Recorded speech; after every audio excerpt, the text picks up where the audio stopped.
So our speaker this evening is Malcom Williamson, and he's a retired solicitor, a past master of Royal Alfred Lodge number 777, which is one of the oldest Freemason lodges in Guildford. He's also a vice president of the Surrey campaign to protect rural England, and he's going to talk to us this evening about Freemasons. So will you please give him a very warm welcome.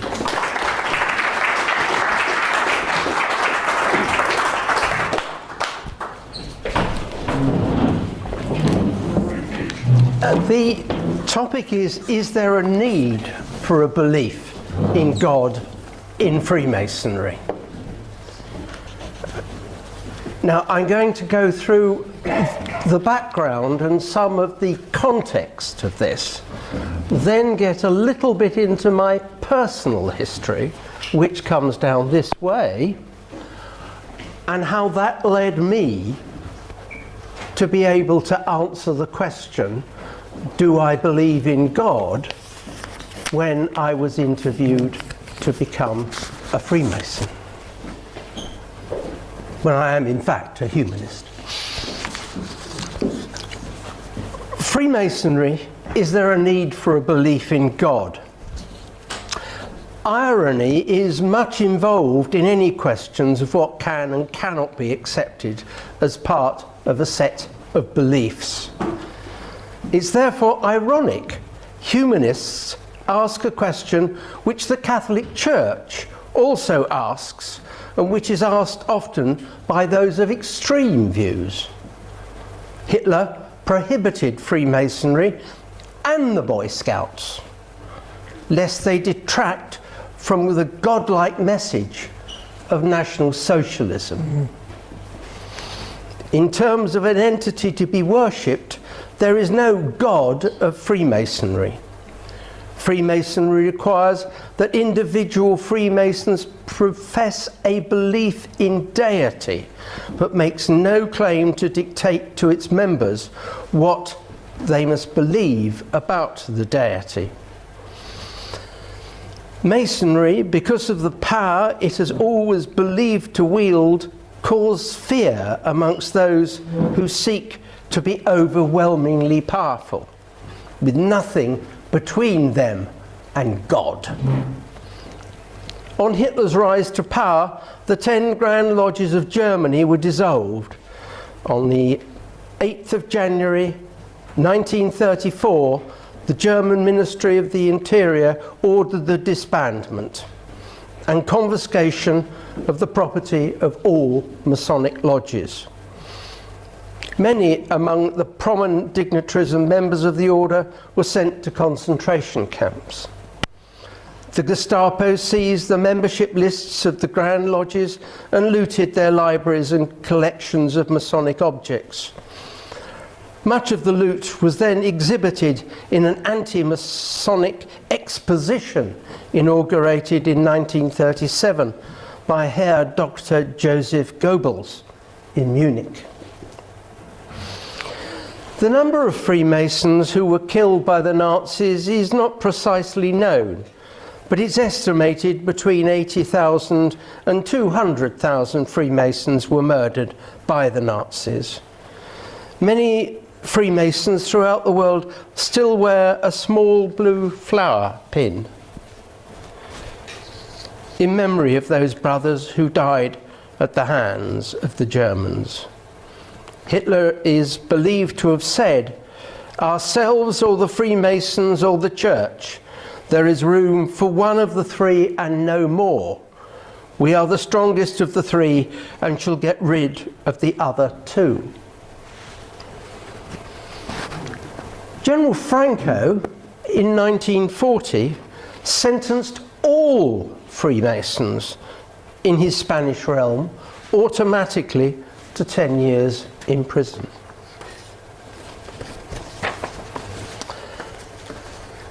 The Roman Catholic Church has been amongst the most persistent critics of Freemasonry. And there is a little thing on here on introduction. Yes. If you could show that, it's under the same bit. The church had promoted its members for being had prohibited its members from being Freemasons since the papal bull in Eminente Apostolatus proclamated in 1738 by Pope Clement XII. Since then, the Vatican has issued several papal bulls banning membership of Catholics in Freemasonry under threat of excommunication. In 1983, canon law was changed to read, "A person who joins an association that plots against the church is to be punished with a just penalty." That penalty was not, from then, to include excommunication.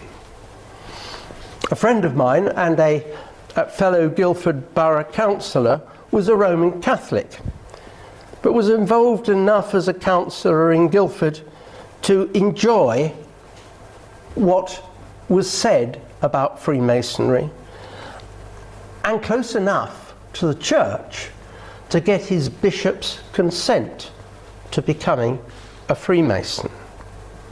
He was a keen Mason. When he died, his involvement with the church led to 7 priests officiating at his funeral at the Catholic Cathedral of the Armed Forces. One was his local priest, formerly an Anglican priest, who was married and changed churches because he could not support women priests. Yet, after the Roman Catholic funeral of a Freemason, a Catholic priest's wife was handing round the scones.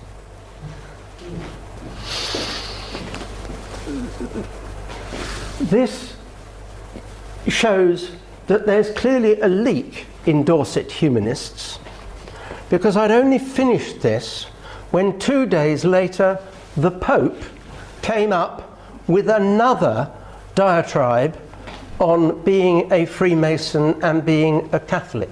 So I don't know where your leak is, but nevertheless, there it is. It's come up.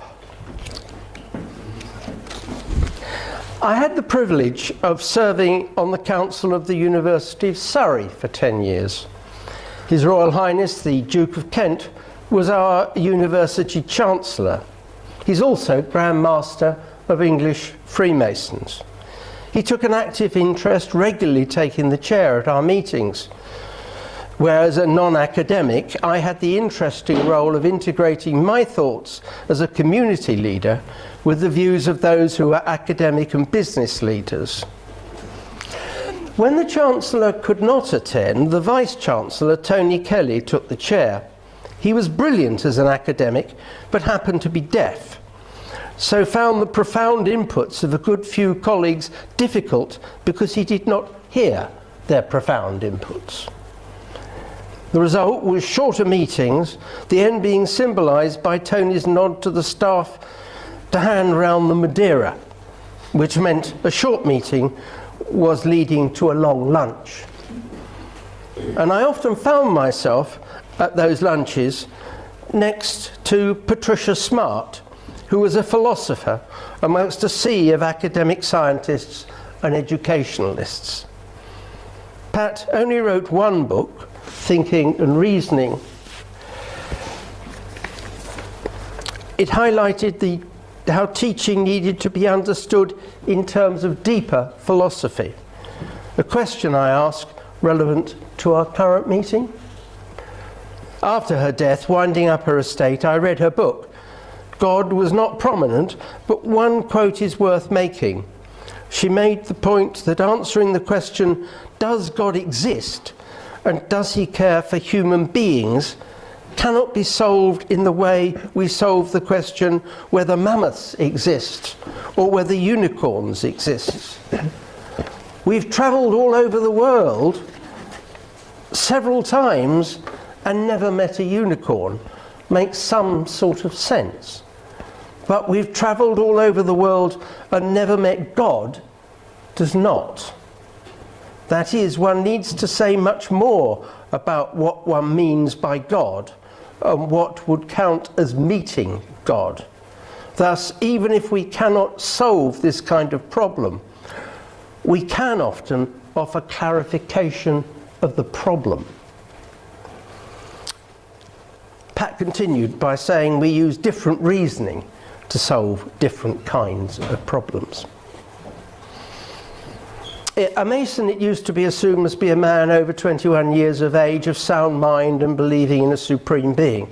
The assumption is now rebuffed with women's Masonic lodges increasing in numbers, and lodges, particularly lodges associated with universities, actively encouraging those under 21. The Masons don't mandate what that supreme being is called and use the umbrella term great architect of the universe, referred to as God or deity in our meetings and represented by the letter G in the square and compass symbol. It is this point I shall now consider further, and the best way of doing that is to relate that it was an important issue to me to consider before becoming a Freemason. And to put this in context, I need to relay you to my philosophical or religious journey, and that involved on the Isle of Wight. I was not the keenest of students at school, but ended up for secondary education at a boarding school, King James I Grammar School, 1603, Newport, Isle of Wight. The head was an army officer who had served on the island through the war and afterwards took over what had been the local grammar school when the new Carisbrooke grammar took on its role in the state system. But there is a picture of Newport Grammar School on that little list. It says Newport Grammar School if you get to that. Major William Erith was well known on the island, and it's interesting to reflect on how what seems a quiet backwater for a soldier must have been anything but. The island was the basis for a solid part of the defence of Britain's south coast, including Portsmouth, Southampton and Bournemouth. Anti-aircraft guns, searchlights, beach patrols and barrage balloons were all in his purview. Needless to say, because of the barrage balloons, he was known affectionately as Windy Bill. He bought the school, established boarding houses in Cowes, and assembled several ex-army teachers who, with limited success, improved my education. But as people, they were great examples of always seeking to help. Major Erith was an active Christian, and I was duly confirmed into the Church of England at Holy Trinity Church, Cowes. As with most things in life, motives might not be entirely as they appeared. I was genuinely following a path my mother and my headmaster sought for me to follow. I was, however, of an age when girls were becoming fascinating, and I was surprised to find that girls had an interest in boys. There was a girls' boarding school in Cowes, and both schools sent pupils to Holy Trinity for Sunday morning service. The teachers attempted to secure rigorous separation, but this was difficult to work round, but we did it. Both schools ended and began terms at the same time, so joint plans for contact could be made and developed on the train, which in those days ran between Cowes, Newport and Ryde. The genders did therefore work to secure time together, and religion played its part. Major Erith was pleased if, as well as matins, you sought to further your religious advancement by attending 8 a.m. communion and even 6 p.m. evensong. Then no teachers were present, and visits to cafes or walks through the park together were possible. Commitment to religion had ancillary advantages and therefore mixed motives. Underlying this, however, was a belief in Christianity as expressed by the Church of England. But even that left a question in my mind. My mother was a practicing member of the Church of England and from childhood took me to church. My father seldom came. My mother then became ill, and so from about 7 on, religion moved into the background. The occasional talk with my father explained he was a Unitarian. I wonder if everybody here knows what a Unitarian is. And his grandfather had been for 60 years a Unitarian minister in Dundee. My great-grandfather had become much respected for his work to improve the condition of women in the jute mills of Dundee, and he addressed at length the Royal Commission on Labour in 1893. This specialised particularly on women's working conditions. The Reverend Henry Williamson had no problems in articulating an hour-long sermon was common, and I can assure you he took a full day before the Royal Commission to get over the points he needed to make about the women's conditions, which were appalling in the jute mills. Subscriptions were raised to enable him to go to America to preach. He was presented by with his portrait by the City of Dundee as a symbol of thanks for his community work. I could only be aware of the dichotomy of two people, my mother and father, having firm but different views on religion within the Christian community. As life progressed, I saw how often people sought distinction and difference rather than harmony. I was of a limited academic ability and had limited interest, but from an early age became aware I wanted to be a solicitor, which meant at least, some of you will remember O-levels. I needed 5 O-levels with 2 of those progressed to A-level. I was clear in my aims but had no academic interest. I became aware I might not make it, and even in lessons started to study what I thought were the worst gaps rather than what the teacher felt needed to be taught, and that included English taught by Major Erith. It's ironic I was being taught in an historic building in the centre of Newport, where the Treaty of Newport was negotiated by King Charles I and Parliament's representatives as they sought to mislead each other in the very room where I was being taught. Eventually, a draft treaty was formulated and taken to London, but Parliament's commissioners in London rejected the terms negotiated. I was about to have a battle in the room where a king claimed divine right, and his claim was rejected, and he left the island and travelled via Hurst Castle to London, where he was beheaded.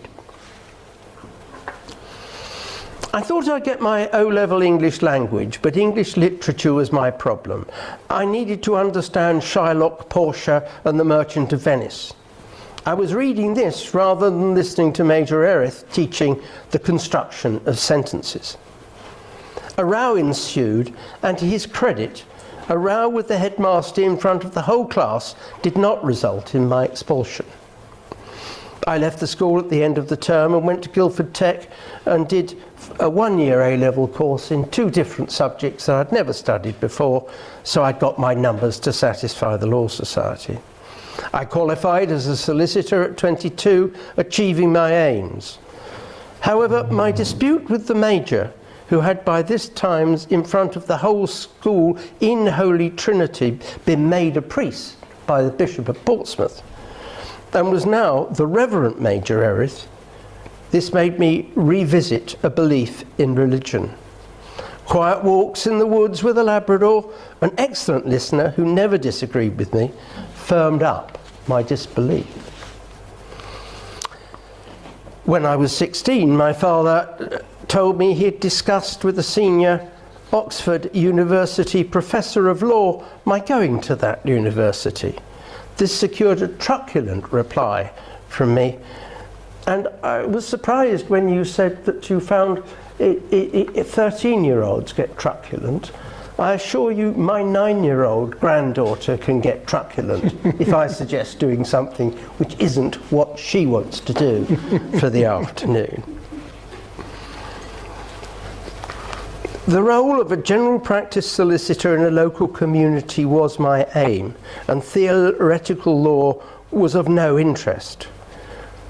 Being a practical advisor from the basis of law was my idea of potential enjoyment. I had an ability, despite being dyslexic and unable to spell, to draft documents and listen to people's wishes in approaching the targets they needed to coordinate with others. When my father diffidently mentioned Freemasonry, he was a member of lodges in Richmond-on-Thames and Guildford.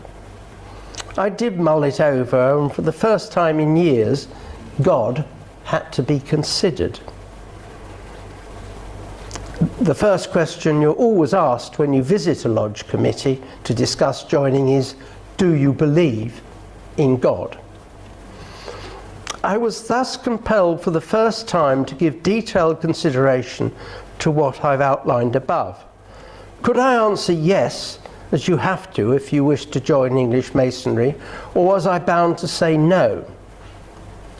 The lawyer in me enabled me to ask the question, what was meant by God and what was Masonry? One answer to the latter point is set out as a peculiar, i.e. unique, allegorical system of morality and illustrated by symbols. It was about a figurative birth, education, life, and finally teaching you how to die. While God is key to the 3 degrees in Freemasonry, once you've found you can answer yes to the belief in God, no further questions probe into what is meant by God. I found it perfectly reasonable to define God as a reference to the firmament which is our universe, rather than a power thinking about our every action and motive.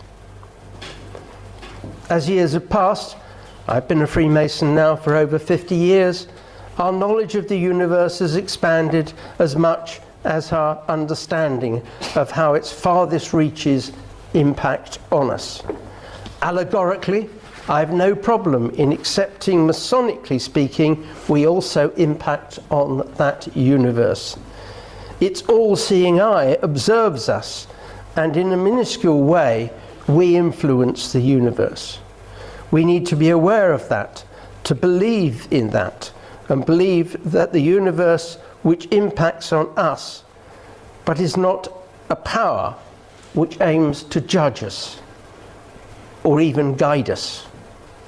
We should therefore act in conformity with what the universe imposes, and which, as thoughtful and community-minded people, hope by Freemasonry to unite better in that grand design of being happy and communicating happiness, and not expecting an entity to better the lot of people and the universe.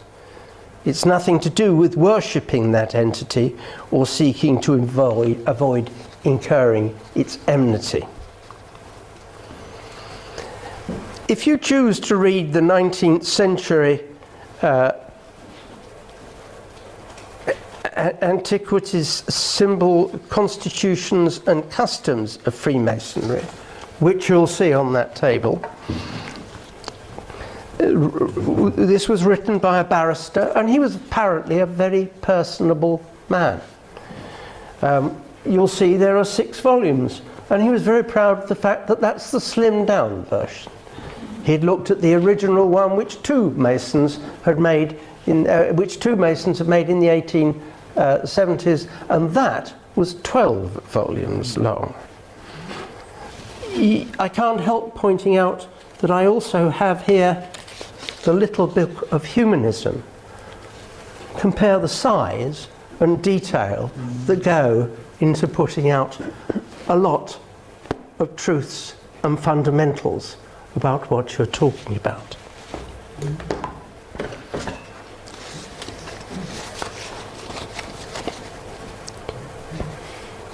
You'll be spellbound, however, if you did read that, by the historic links which are investigated.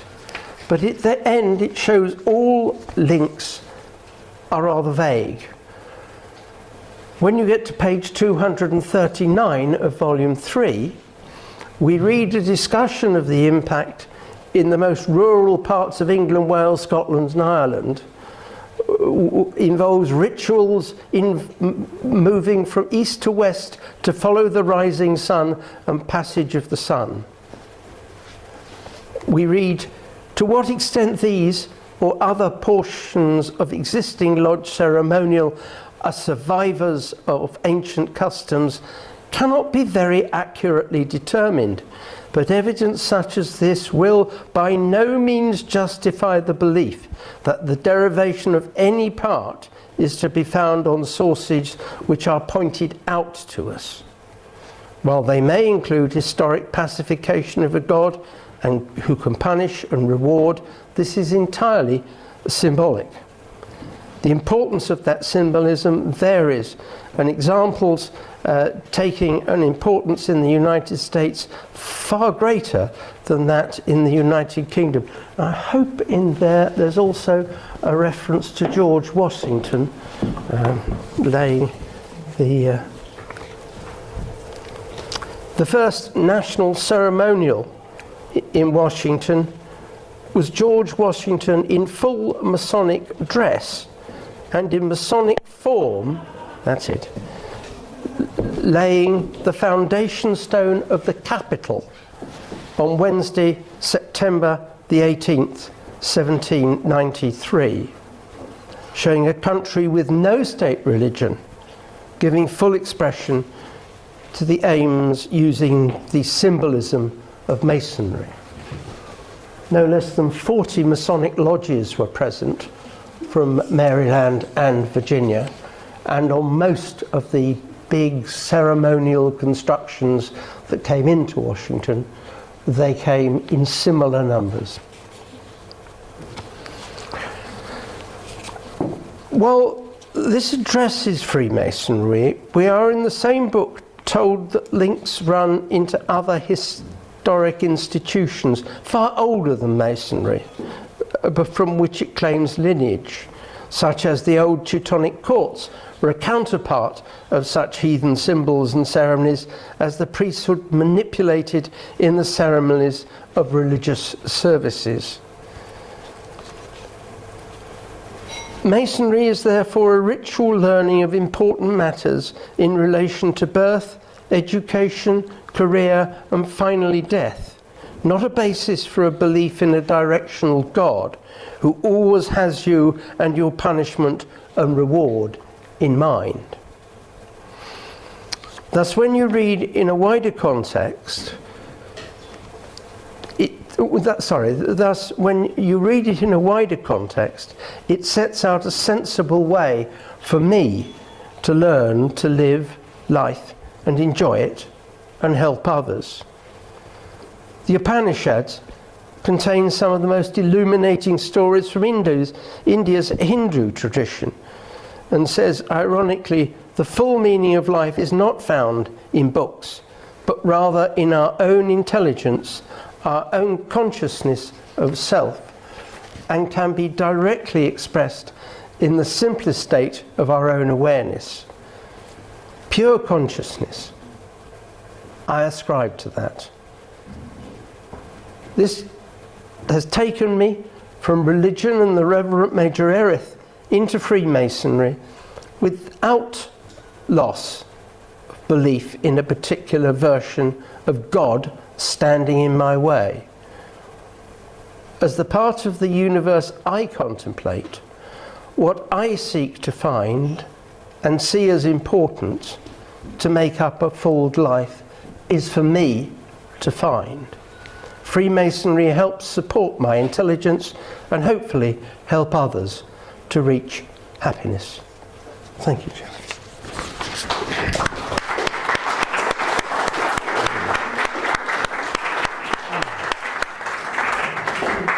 Well, thank you very much, Malcolm. I'm absolutely sure that our members have got questions for you, because you've opened up some tantalising hints there, I think, about things we might want to ask about. I would be sorry if I hadn't. Okay, so who would like to go first?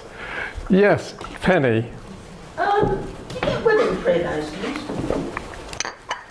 Sorry, did I? Yeah. Do you get women Freemasons? Yes, you do. You do? Yes, we have. So, same capacity, yeah. Yes, there was in the last century a body in which there were both men and women Freemasons. It was largely based in France. It has never taken hold in this country, but there is an organisation with very close relationships with men's Freemasons, which is purely female Masons, going through exactly the similar ceremonies. And in the Guildford Masonic Centre, where my lodge is, on the wall where there are the pictures of all the serving masters, there is a picture of the woman master of the first women's lodge that meets in Guildford. And are they sort of the same system as the men? Exactly. We are told, obviously I don't go to women's lodges, but I am told that they are exactly the same, and they have what they call fraternal relationships with the United Grand Lodge of male Freemasons, to make sure that when things do need to be looked at, as things change in the world, that they try and formulate exactly the same views. Now, Malcolm, we have considered segregating humanists into men and women, maybe on either side here, but I'm being slightly facetious there. But could you say why? I mean, obviously there's a historical reason for that, but it seems in this day and age that the fact that there's a male Freemasons and female. What's the sort of? There must have been some discussion about that, maybe a challenge. How does the movement justify that today? Yes, as I said, there is a very small, and I do mean very small, body which has male and female Masons in the same lodge. Yeah. But I think at the end of the day, it is merely that most Masons are married. And it is probably felt that if you're going out for a good evening's entertainment, your spouse will probably be happier to think you're doing it with people who you are probably not going to develop a sexual relationship with. I don't think there's anything deeply philosophical about it. I think it's merely to try and keep as many people happy with the situation as can be. We have so much temptation here, you see. Well, I we can have all of understand. this mixing going on. Yes, well... As far as I know, only 2 of our members got married as a result of coming to Dorset Humanists. Right. But they were quite young. And, Right. yeah, they got married and had a baby, and now we don't see them. Let's have some more questions. Dan? There are a lot of conspiracy theories about Masonry. Do you think that there's a need for Masons to dispel some of the myths about Masons that exist? Yes, there is. And Masonry has had the problem that it has regarded secrecy of Masonry as very important. Therefore, if a problem arises, shh, don't talk about it. Talk about something else. It's been a nice day today, the weather. It's a bit wet down here, isn't it? Try and change the subject from what you have quite rightly brought up as the subject. The answer, my father put this in a lecture, said people must stop thinking about Masonry as secret. There's only one secret in Freemasonry, and that is that there are no secrets in Freemasonry. And what you say is that in relation to certain orders, ironically very close to the Catholic Church, particularly in Italy. They are ultra secret, and they have got involved in some very nasty banking conspiracy. And they call themselves Masons, but they have no relationship with the wider body of Freemasons, either in Italy or in the United Kingdom. Dan, has that satisfied you, or do you have any follow-up questions on that? Because that's obviously that's quite a big thing, isn't it? The whole sort of secrecy aspect of it. I think I haven't heard much about the Freemasons or Masonry at all, other than when I hear conspiracy theories about them. And I know that I do know that most of the stuff you hear is not true. But you don't really hear much about Masonry. You hear about other organisations, but it's not like you see adverts for Masonry on the side of buses or television programmes about them. So no, I mean one of the things I've not mentioned is that, of course, I'm talking about the structure of Freemasonry. The fact is, a very large part of the organisation is about collecting funds for charity. I think this is right. Freemasonry is the second largest giver to charity in the United Kingdom.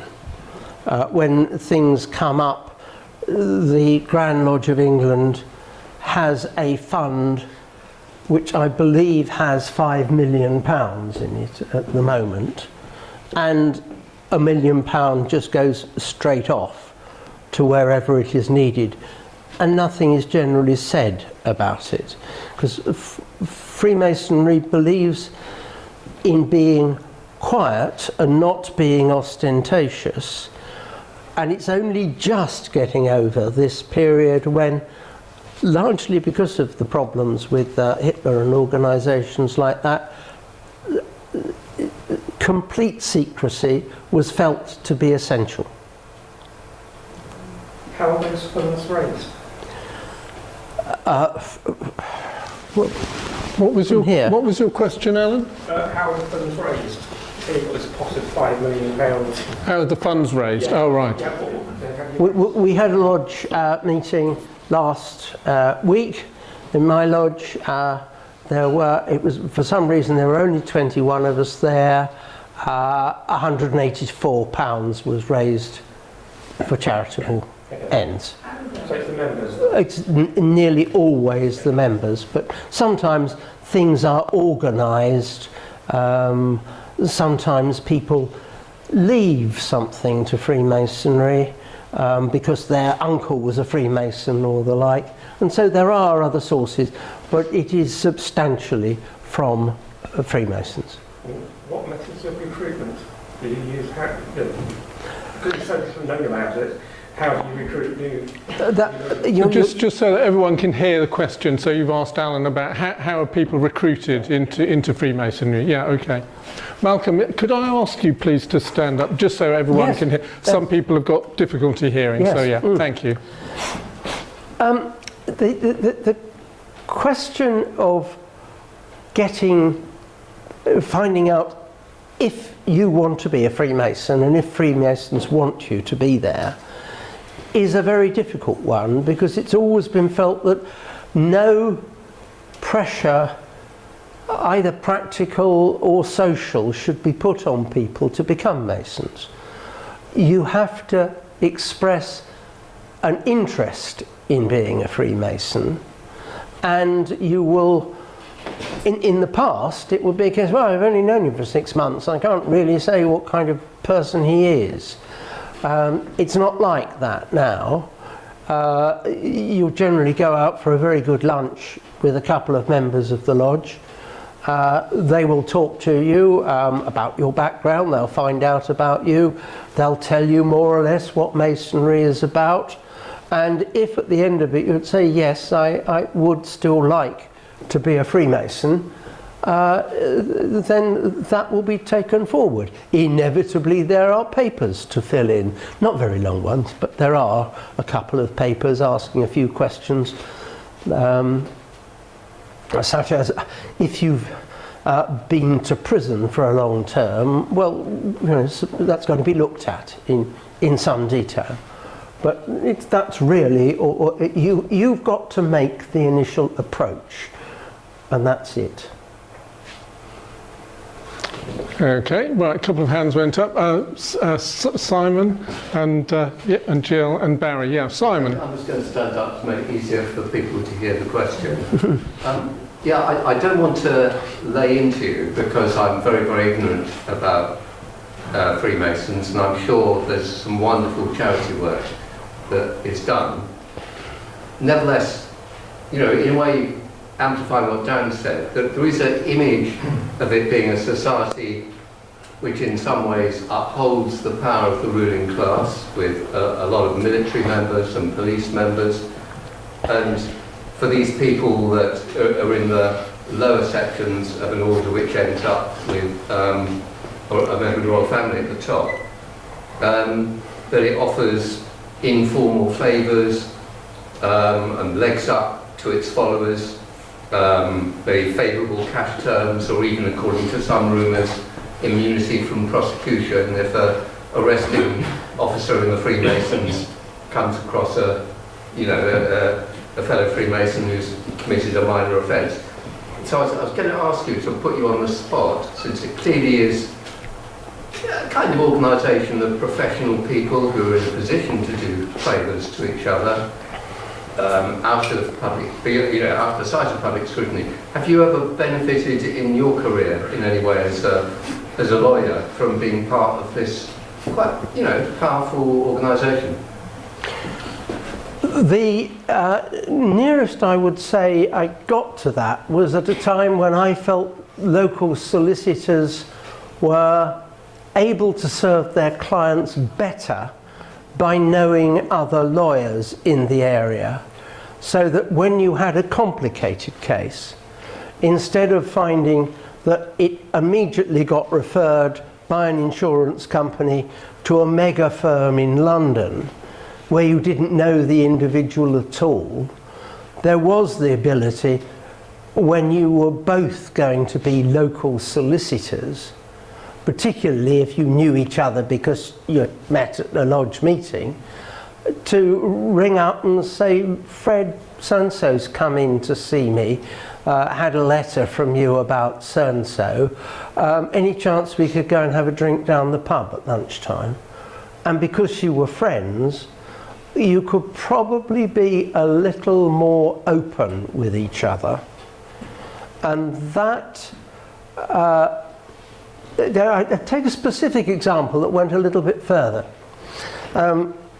I was a Guildford Borough Councillor for quite a long time, and I was a committee chairman for 10 years, and I was also acting as solicitor for the Guildford Masonic Centre.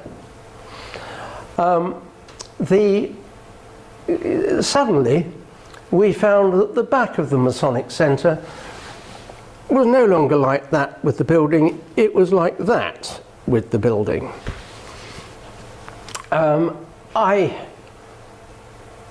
was a Guildford Borough Councillor then, a very new councillor, and I rang up one of the solicitors at the council and said, could you come round and just have a look at this, because I'm a bit worried.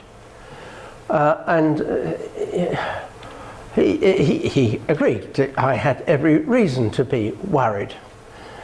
He referred the matter to their insurers, who referred them back to him to get on with it. It happened that the council's engineer who came round was a member of my Masonic lodge.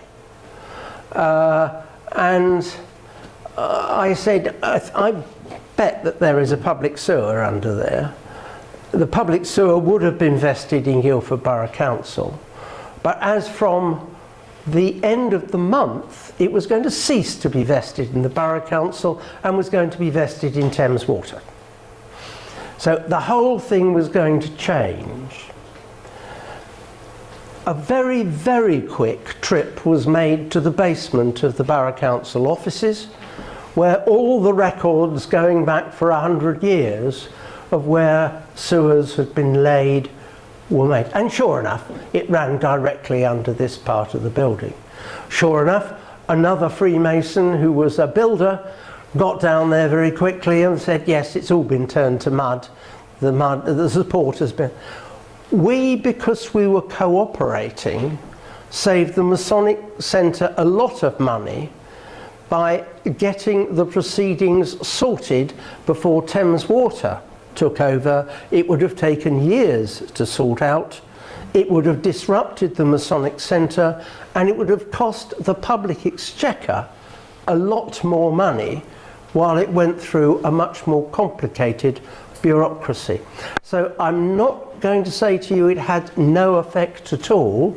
I am going to say it has much less effect now than it did, and I would regard its effect as nearly always benevolent when it happened in the past. Okay, well, right here, Simon. Let's go to, I know Barry's been waiting, and then I'll come to you, Jill. So, okay, Jill first. Jill. Can I go back a bit? I mean, can you, I'm totally ignorant about this, so I'll put my hand up to that. Could you go right back and tell us where Masonry came from and when, please? Those 8 volumes are 6 volumes are all about that subject. Yeah, well, just a few days. It would have gone back to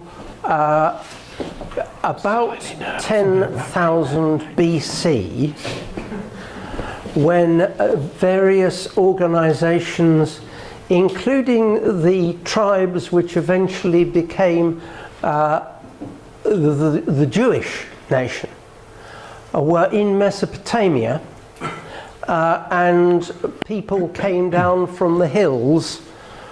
Some of them merged, some of them fought, and Masonic symbols and ceremonies were used to bring together those who were together and separate them from those who were not. And to this day, there are certain things in Freemasonry which are designed to draw a distinction between those who you can put your faith in as Masons and those who you really have to be very worried about, because they have entirely different objectives to you.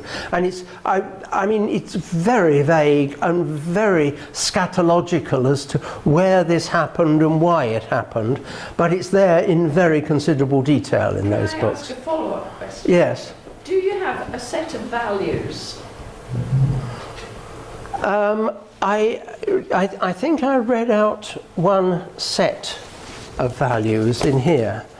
A peculiar system of morality veiled in allegory and illustrated by symbols. It has another one that's used is brotherly love, relief and truth. There are several fairly simple symbols like that, and they're not intended to be detailed. That's really one of the reasons I say you don't need a Bible to set out exactly when you should be eating this meal, when you should be doing this, that or the other. As an open-hearted human being who wants to be happy and make other people happy, you should have the ability to look at the situation and say, I believe by doing this I can create happiness, or no, I believe by doing this I will create a problem. Barry. Yes, I'd like to ask you about the position of humanists or humanism. If Freemasonry is based on the recognition of a deity as an architect, in your words, humanists, as far as I understand, are atheists. There seems to be a contradiction there. Can humanists, who are atheists, be Masons? again, I have looked at my little book of humanism. And as I say, it's a little book, and that's a very big 6 volumes. But this seemed to sum up very carefully how they felt humanism should respond to situations. And if I can read this without my glasses, the humanist has a feeling of no, I must wear my glasses, I'm afraid, for this. Do you want me to help?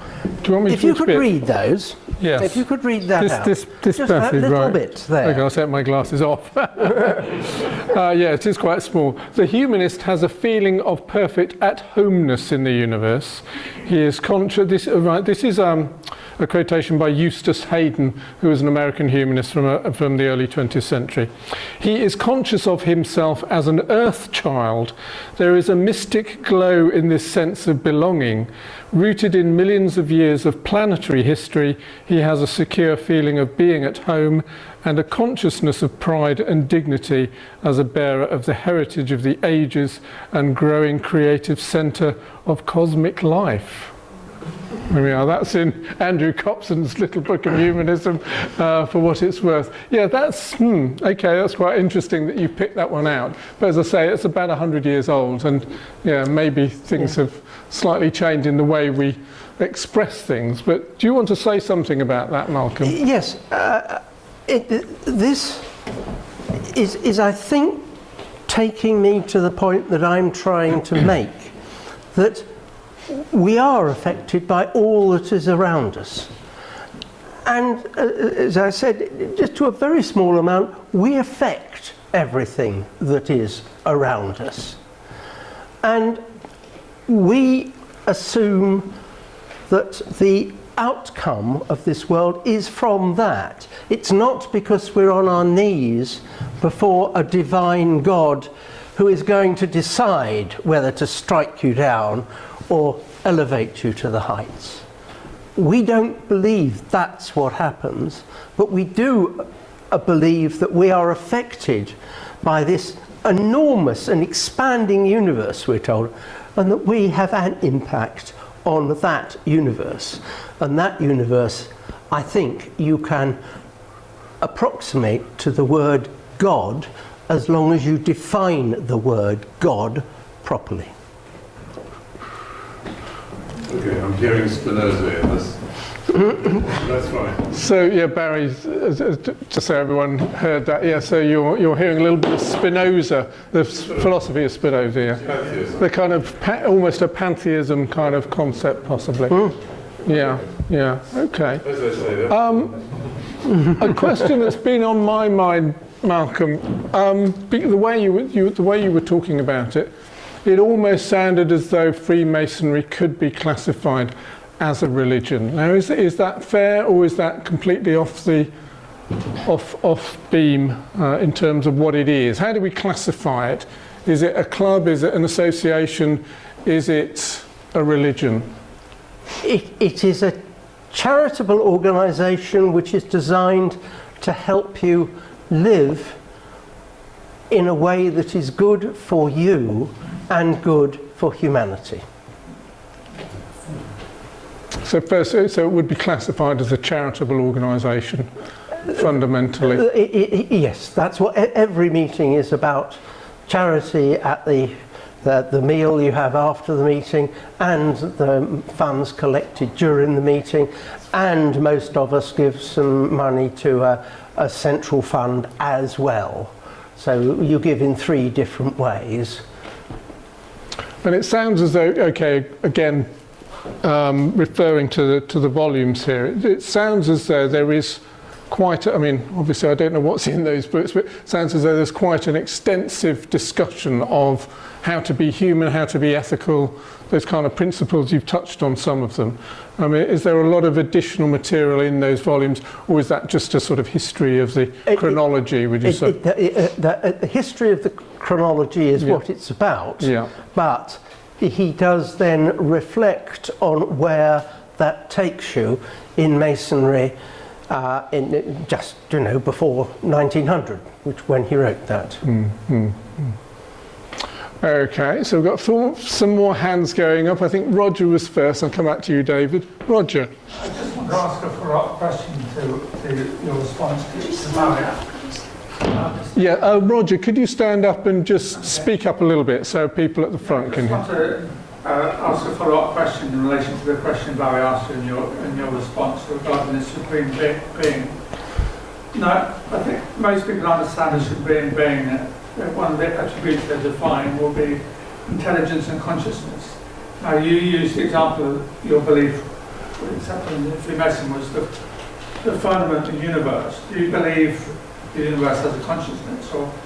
And my sort of other question would be, have you faced criticism or individually within other Freemasons about your understanding of the supreme being and allowing it to be the universe, not an intelligible God? No, and to be fair, it's not the kind of discussion we very often have in Freemasonry. You have 3 ceremonies in main Freemasonry, and once you've answered that initial question, do you believe in God, nobody asks you, what do you mean by that?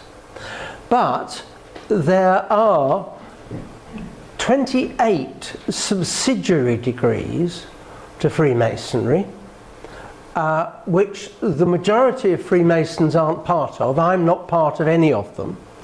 But some of those do seek to define your belief in God very specifically. But as I say, they're not part of the main body of Freemasonry as such. So yes, there is a route in Freemasonry which takes some people into those views, but those views then have to be taken forward through these side degrees, not through the main 3 degrees of Freemasonry. Okay, all right, Roger. Yeah, just quickly on your point about the universe. Do you believe the universe has a consciousness, or you? I believe the universe has an interactivity by which the action of one part of the universe affects another part of the universe. It is not consciously saying it, but it is a necessary part of physics, chemistry, and the whole of our understanding of what we are. Okay, I think David was next. I know Aaron and Simon and Dan, but okay, David first. Yeah. Malcolm, from what you've explained, what I've heard, my basic understanding of Freemasonry, it seems to me a very exclusive club that you represent. So, whilst there's no doubting that you do good things between you, it is between you. And so it seems to me that you restrict your benefits to each other, to those members of that Freemasonry group, notwithstanding, what you offer outside it, but your whole ethos of togetherness is between people that hold a fairly defined set of beliefs between you, or attitudes, if you like. And I contrast that with humanists, who have none of those boundaries. We're not doing good just because somebody we know on the other side of the room is a humanist will go out to the broad universe. Yes, I mean, it's fair to say that, as I say, this £5 million pot, which is, I think, the current figure, that goes to wherever there is a problem in the world. And I'm not disputing that, but that money is only collected between an exclusive, yes, and that's what helps strengthen the bonds and unites you as an exclusive, self-contained group. And that's in contrast to a humanist approach. Yes. Whereas we don't have those boundaries. Yes, I don't necessarily take that as a criticism, but as a statement of fact. I agree with what you say. I mean, if I can just take 2 aspects of that in terms of my experience in Guildford. My lodge was formed in its present form in 1835. 5 mayors of Guildford were present at the time it was done. Our lodge banner has all the borough symbolry and the mayor's symbolry of a staff, which is made in a particular way, which was given by Elizabeth I, etc. We're all quite proud of that and quite involved. But this year, I'm an honorary alderman of Guildford, so I still go to a lot of stuff, and Guildford is one of the very few councils which still wears robes for ceremonial occasions, and we march up and down the high street and, do all sorts of things like that. This year, for the first time, we have a Muslim mayor. Now, ironically, a Muslim mayor is now one of the busiest businessmen in Guildford because he runs several Indian restaurants. He also employs more people than any local business in catering in the centre of Guildford. And, of course, he doesn't drink. But we've managed to develop a relationship by which there are now several pictures hanging around in Guildford of me with my arm round the mayor on one side and his Muslim clergy guide on the other side. We're all very good friends. And one of the questions I have raised in Freemasonry is we are now going to have an increasing number of Muslims in Guildford. How do we make sure they do come into Freemasonry? Because they don't somehow feel they ought to. Not that we exclude them, and we've got to find a way. And in many cases, for example, the waiters in his restaurants, they don't actually speak very good English. And so we have to have a way of going out to them. The first person I ever introduced into Freemasonry was a Hindu. In 1880, the Grand Treasurer of all Freemasons was Master of our lodge in Guildford.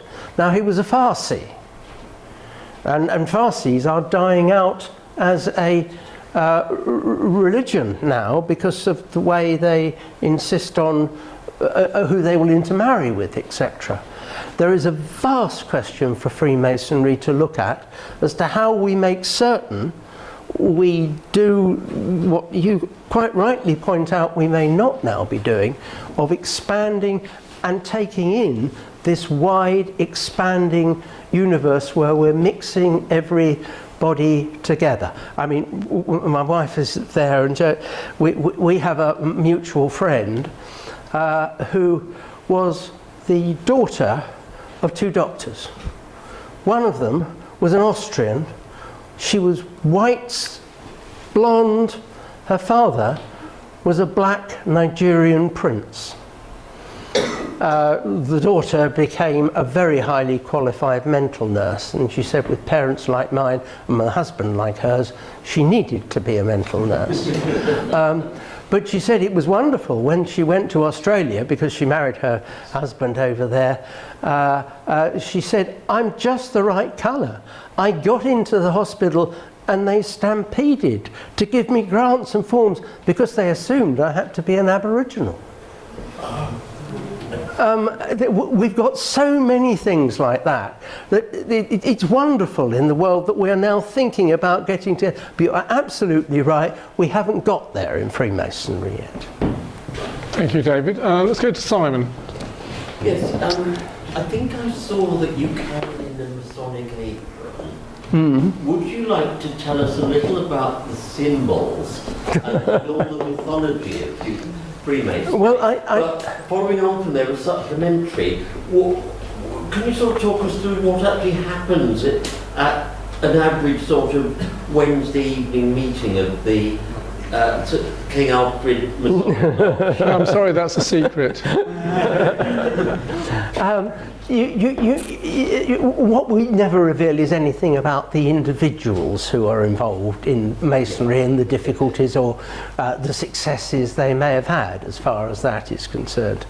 But basically there are the three degrees in Freemasonry. The entered apprentice, you start. You are depicted as the rough-hewn piece that needs further refining to understand what happens. You then become a fellow craft. You can understand what that means. You've now become reasonably skilled in doing it, but you still need someone looking over your shoulder to see that oh, hang on, you haven't quite got that corner right. You know, do something slightly different with that. And then you become a master mason. You are then free to go. Historically, as when this started in 1473 in its present form, you would have been going to a different cathedral. You had finally finished the tower on Salisbury Cathedral, but there was a mess down in Winchester, and so you were going down to Winchester, and you'd be in Winchester for 10 years. At a Master Mason, you would have that kind of freedom, and you would then join a different Masonic lodge when you got to Winchester. So that has always been there. Then all the Master Masons choose who they would like to become master of the lodge. In other words, the person who's going to run the whole thing, and which is always done annually. Sometimes people go back for a second year. Then, after you've been around for quite a long time, you become what's called a provincial Grand Lodge officer when you become part of a province.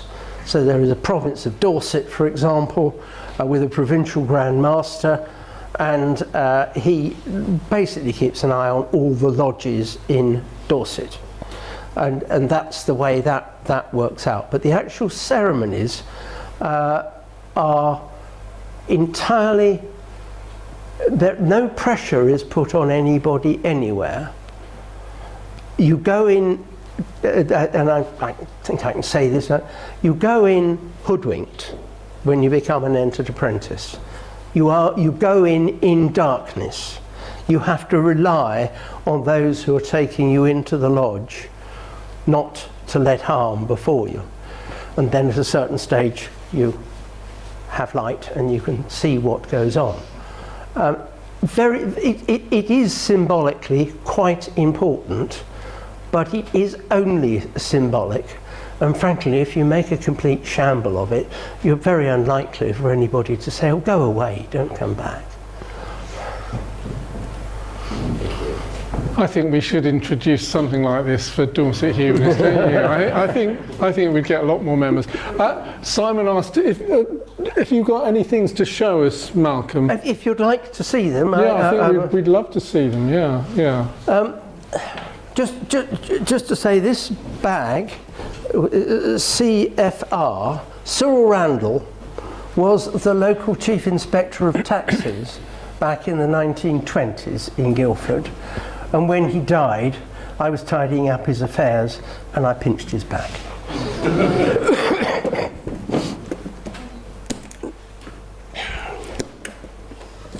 Now that is the apron that you wear outside your coat if you are the master of a lodge or you have been the master of a lodge. When do you wear that at every meeting, or? Yes. You do? All right. Yes. Can I just hold that up so that everyone can see it? Why an apron? Because it's symbolism from the days when you would have been a working mason and you would have been chipping away and you're getting a lot of mess on your front, so that would have been there.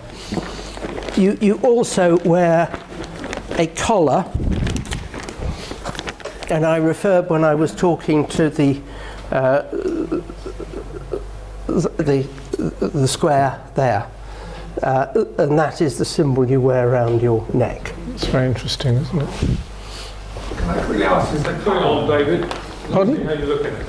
Well, I'm not sure I'm allowed to wear it, but Go on. Get your head through it.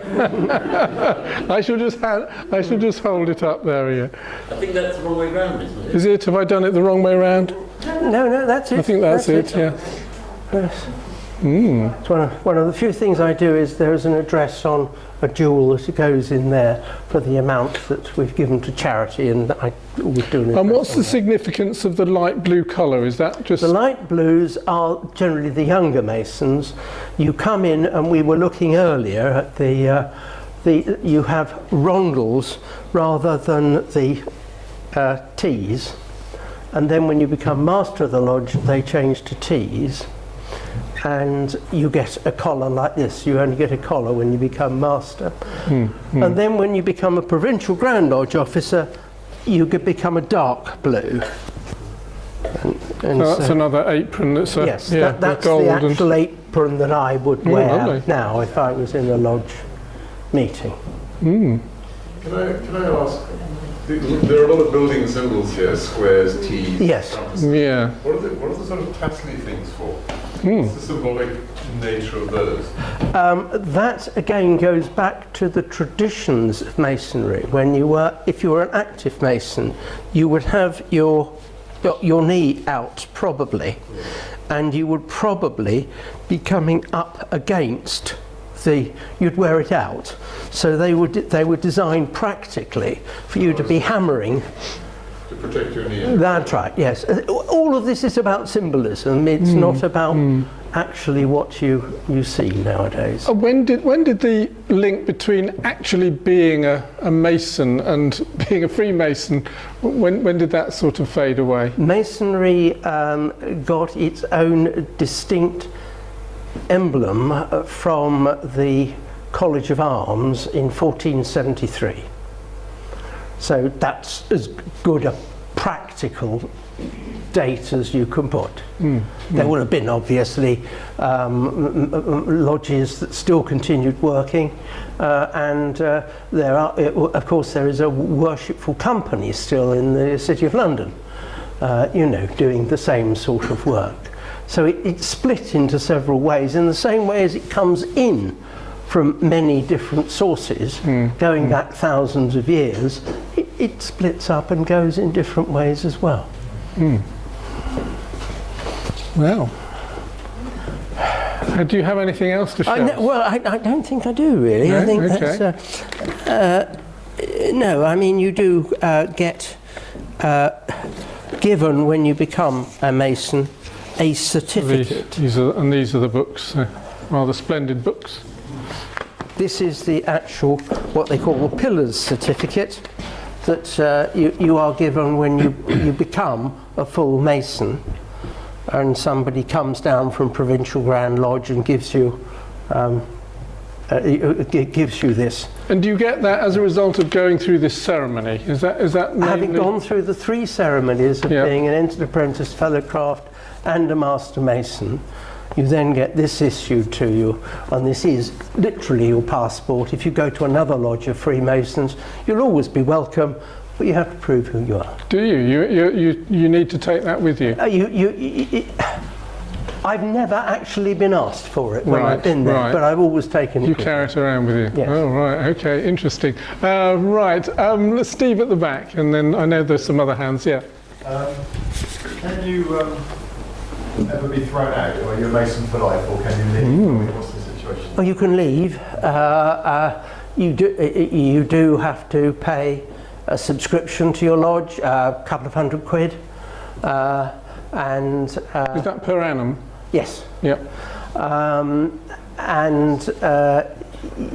occasionally when people become old and not able to come very often, the lodge will say, well, we're going to make you an honorary member now, so you don't have to pay a subscription, because frankly you're probably too old to come along from a benefit from the pleasure of lodge meetings as such. Can you be thrown out or excommunicated? Yes, you can, and in connection, what the mention was made of policemen. Then there have been 1 or 2 cases where policemen have been thrown out, and there have been one or two cases of people being involved in dishonest business practices. But basically, if you are dishonest, almost by definition, you are not what you should be in Freemasonry. Okay, thank you. I know Aaron's been waiting, and David and Dan, so I'll get to you. Aaron. Well, I just wanted to point out, as you were bringing up the history there, that Dorset Humanists is over 25 years old. It goes back decades. Well done. We don't have a master of things. Well, I'm a Humanist of the Year award holder in 2017 and Wow. in the room here. So we have our positions of eliteness as well. Yes, but you see, you do have a problem. Where are you? When I was little, this was Hampshire. Ah, yes. And It's just a line on a map. I didn't talk about that. Yeah, the line yeah, just... but now the line you just see, I'm moved. told you're not in Dorset either. You're in BCP, aren't you? Yes. So in the course of my lifetime, you've been in 3 different places. Like many women. It's the least of our worries. Dan. Thank you. So you said that if on the entrance exam, when you're asked, do you believe in a God, you said yes, and you might have a fairly loose definition of God there, but you can just say yes, and they won't ask you any more about it. I think if I wanted to pass the entrance exam and I just said yes, knowing that they won't ask me any more, I might feel that I've lied by omission because I haven't told them that what I really mean by that is that I believe in a reality outside of my own ideology. I believe in truth and honesty as kind of moral ideals, and I guess you could say that that's God. But really, if on the street someone asks me, do I believe in God, I'll say no. But separately to that, I do believe in honesty. So if I had that conversation with somebody, because I wanted to join Freemasons, and they asked if I believed in God, and because I wanted to be completely honest, I said, I don't believe in a conscious deity that most people would call God, but I do believe in ideals like honesty. I believe in reality that I can't change with my mind, it does exist kind of. I believe in that, but that's the best I can do. Do you think that they would accept that answer? I've got to give the silly answer and say they might. It depends. They're really, when they ask you that question, it's the first question, do you believe in God? They want yes or no answers. And as long as you are satisfied in your own mind that there is a definition of God that you do believe in, and I've tried to explain my view on that, I felt there was, and so I could say yes. But only on the basis of my definition, not on the basis. So you are, Dan. You can make up your own definition. That's, I couldn't possibly comment. No, of course. But this is. You wouldn't be excluded. I would not have been able to become a Freemason. No. It's Are they happy with you making that decision for yourself, or have they not really considered that you might be using a very vague definition of God, and they're hoping that you actually do believe in it? It sounds a little bit sacrificial, but they don't want to know. Wasn't there, some of you may remember, I think it was CEM Joad who, when asked any question, he said, well, of course, it depends what you mean. Barry. The issue of secrecy is problematic for those outside of the Masons. My understanding is that its source was to keep the secrets or the techniques of Masonry within a group of people, to create basically a closed shop, a union, to maintain the independence of these craftsmen who moved around, because people couldn't move around without permission in medieval times. So it gave them a sort of ticket to move, a passport, which nobody had, and they had to protect their special knowledge to maintain these privileges. That's entirely understandable. But as we sit here today in 2023, do you think that kind of secrecy is still a necessity? Is it a benefit to Masonry, or does it put Masonry under a cloud of suspicion? Yes, I mean, certainly it says in the ceremonies you've got to keep out all intruders and cowards to Freemasonry. But that really was meant to say, look, if there's only enough work for the people who are already here, we really don't want other people coming in and taking that work away. And equally, we don't want people who are second quality. In Guildford, we have our famous clock that comes out over the high street. That was a bribe from a clockmaker who wanted to open up in Guildford and decided he'd give the council this wonderful new clock overlooking Guildford High Street. He wasn't asked to do it, it was a bribe. Guess what? He was allowed to set up as a clockmaker in Guildford after that. It was part of what happened in the Middle Ages. Now, it's almost not relevant to business in the town. Again, my lodge, because I did my training as a solicitor there and had to rush around for charities and things with a checkbook to get them signed by trustees, who were generally very old men, many of whom had been in what is now my Masonic lodge, many of whom parents had been. And between them, I am quite certain they were a complete cabal. They did, everything. You automatically rang up each other, which perhaps you shouldn't do, but you can say, at least then, I know this guy. If there is a problem, it's not difficult for me to contact him and say, look, I'm sorry, that guy who came round to concrete my path, he hasn't done a very good job of it. And he's likely to say, oh, I'm terribly sorry about that. Let me come round and have a look and we'll make sure we put it right. But that still doesn't quite answer the question as to whether secrecy within Masonry today is beneficial or detrimental to the organisation.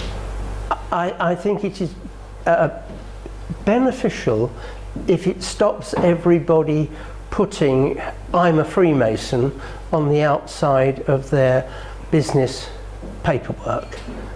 I don't want Freemasonry to be used as a marketing exercise. Okay. So just to come back quickly, so it's a secrecy to support modesty. Not to I think that puts it very well, yes. Not to support advantage. Yes, yes. Okay, I know David's been waiting, and Penny, I'll get to you in a minute, and Simon again. David, do you want to go? It's a fairly simple question. Does the organisation have publicly available accounts? Yes. It has publicly available accounts, and the separate funds that it puts out. For example, there is a separate fund of £5.9 million held on behalf of the Royal College of Surgeons. This was decided in the 1960s that they wanted to do something to advance the science and research behind surgery, and that is one where I give an address to the lodge every year on how much money has been collected and where's it been put out. So there is definitely a use of that money which is tracked and which is publicly tracked. Is the account locally and nationally? Nearly, the local accounts are purely within the lodge because nobody's ever asked to see them. Most of the trusts are administered centrally, and you get some petty-flogging person like the Governor of the Bank of England or something like that as the chief trustee running them. I mean, it's dealt with at a very high level of people who really don't let their fingers get burnt by anything like that. And it's a group of trustees always. You said the Governor of the Bank of England is yes. a trustee? He's not, but one of the governors is. That ex officio? No, he just happens to be a Freemason. And the amount, I mean, little country lodge, you know, we put together our couple of £1,000 or something in a year. I've been at one of the big lodges up in London, and just in the collection going round the room, you lot would have put £25,000 in a pouch. We're expecting that in our bowl later on.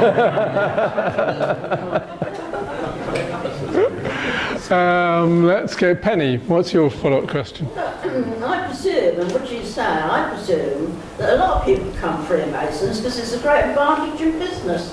Do you find a lot of people become Freemasons because of that? No.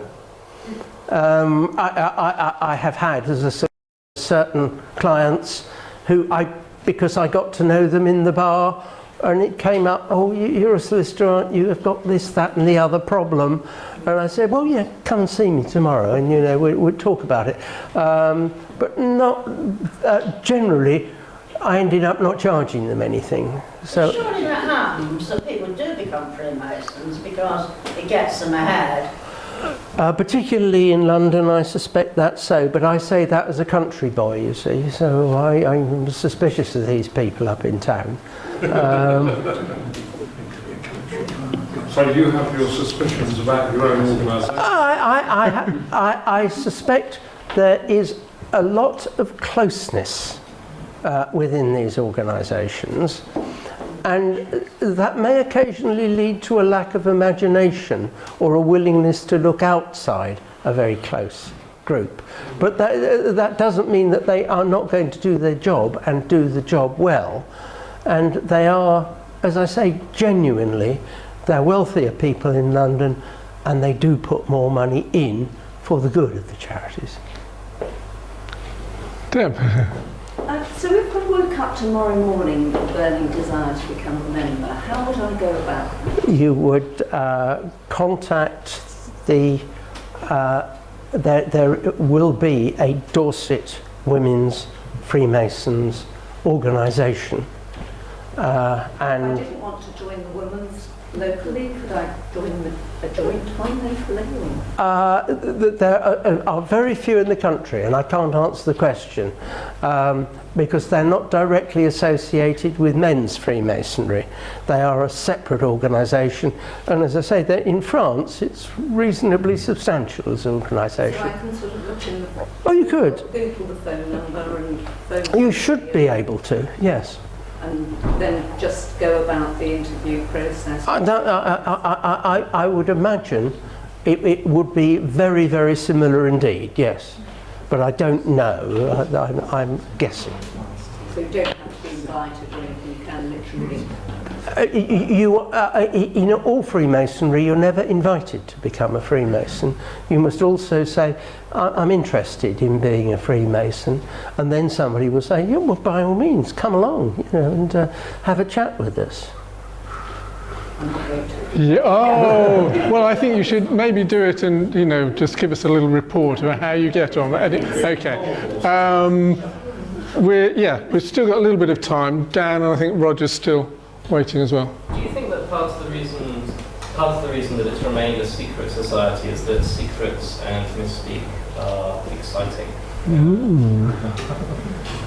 I suspect there's a little element of that, but it is fair to say that its origins required secrecy because you were trying to build very difficult structures, and you wanted only good people who were part of your lodge. You knew they were of good quality, so you only invited people in. You were happy that when you were climbing up on his stones, they would have been properly laid, and when you tried to put a very big stone on top of them, they weren't going to collapse. You had to have trust, and I think trust is a large part of that. Roger, have you still got a question? And if there's no one else here, is there a particular symbology with the triangle and the all-seeing eye within Freemasonry?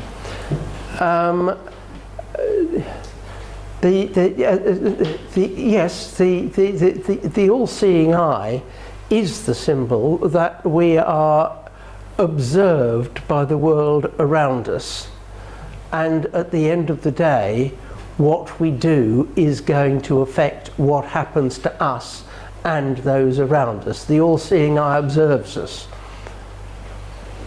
And while we act in conformity with the principles of the craft, let us not fail to discharge our duties with fervency and zeal. Which is what follows after the all-seeing eye in the statement. Aaron?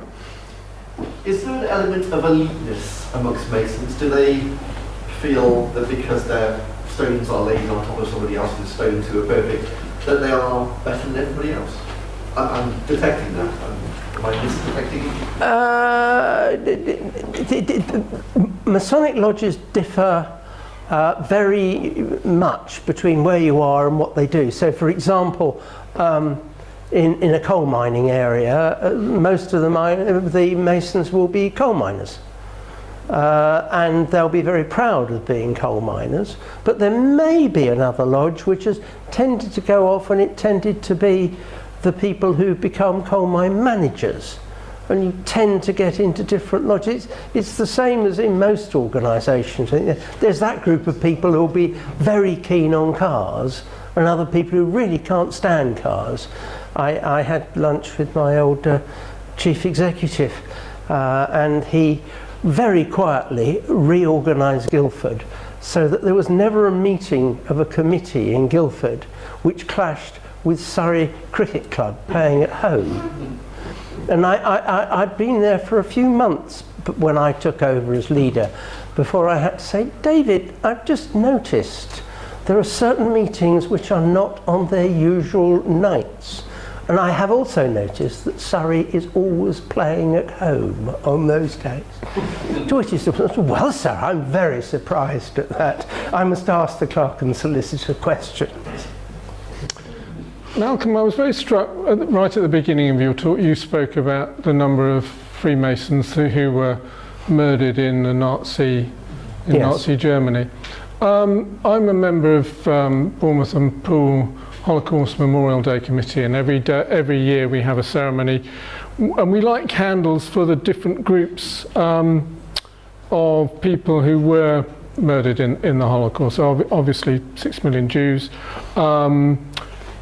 Gay men in particular were killed by the Nazis, Jehovah's Witnesses, although I don't think the Jehovah's Witnesses turn up at that ceremony. But Roma people certainly do take part. They're part of the committee, and probably some other groups as well. I'm just wondering if Freemasons have ever taken part in Holocaust Memorial Day events because of what you were talking about earlier. You're raising a point which I have raised. So, for example, the recent Remembrance Day ceremony, I am very anxious that Masonic lodges with their banners should take part in the parade, because now we have a much bigger organisation when everything from the Boy Scouts, the Brownies, the local band, the St John's Ambulance and the like, they all parade down the high street past the mayor, and we're all there in our... So you've got a big banner that you could use? That's right, yes. Yeah, okay. And would you say that the movement is growing, declining, or remaining steady? It has a problem getting new, younger members in rural areas. People do tend now to do things, and they do it for a few years and move on. You know, I just had my 50 years in Freemasons, and I don't think, very unlikely that someone at 25 now going in to Freemasonry would be there in 50 years after they went in. Because you just don't do it. You move on. You change your job more regularly. And again, it's something that Freemasonry knows it needs to look at, and is gently poking at the problems to see how it's best dealt with. So I can't give you an answer of how it is being dealt with, but it is aware it must be dealt with. Okay, well, I think we're nearly there, but I can see 2 more hands go up. So briefly, if you would, and then we'll, yeah. Can I ask you basically, if you say you don't believe in God, can you become a Freemason? No. No, right, Okay, that was pretty clear. Simon. These wealthy people in London who are Masons, do they form a political force because they've got access to government? Obviously they can speak for however many hundreds or thousands of Masons there are throughout the nation, and I'm sure they would like to, or they may well have views they want to put to government. In other words, do they act as a lobbying organisation in any way? I'm not trying to think of a word other than lobbying to use, but the context that they know a lot of the people it's a good idea to discuss particular problems with has got to be there. You can complain about God, I'll complain about the House of Lords. I think too much damage has been done to the United Kingdom over 100 years and more because of the property classes with vast estates wanting to exert their influence, not always for the good of everybody. And the House of Lords was a very good place to discuss that. That's another topic for an evening, isn't it, really? We haven't done... The 25 Anglican bishops. Yeah. We haven't really had a debate on the House of Lords. Maybe we should do that next year. Malcolm, you've been very... we've asked you lots of questions. I hope you haven't found us too hostile, but we've been gently probing you for, the secrets of Freemasonry, and you've given us a lot of information. Thank you very much for being here this evening and for being so open with us. Will you please give Malcolm a big round of applause?